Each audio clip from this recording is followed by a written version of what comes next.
Pagdating sa Pasko, hindi raw patatalo ang mga Pinoy. Mas maaga at mas mahaba ang selebrasyon na nagsisimula ngayong Burr months na.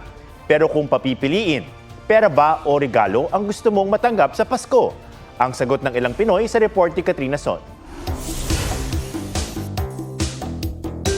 O kay tulin ng araw, Burr months na naman. Hi! Christmas na! Kaya ang paramdam lang ni Jose Marichan, heto, may full reveal na.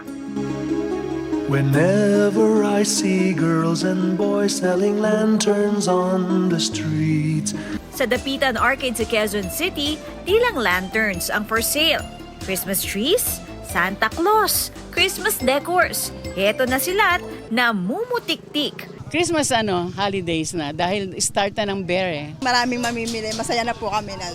Kaya habang maaga pa't mura ang palamuti, may mga dumayo na para bumili.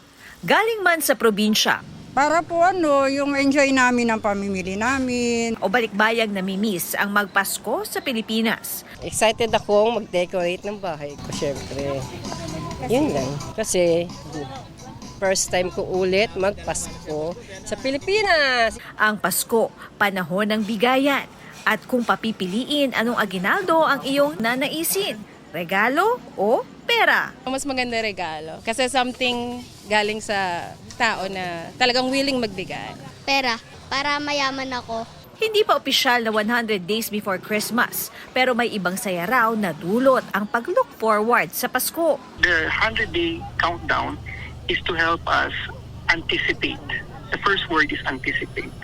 And what do we anticipate? We anticipate Christmas, and because of this anticipation, it brings us a sense of hope. Ang leksyon nga raw ng Pasko, pag-asa para mapalapit sa mga mahal sa buhay at makaalpas sa mga unos ng nakalipas. Huwag daw sana natin kakalimutan ang tunay na diwa ng Pasko. Yan ang pagmamahalan, pagbibigayan at pag-alala sa kapanganakan ni Kristo. Katrina Son, nagbabalita para sa GMA Integrated News.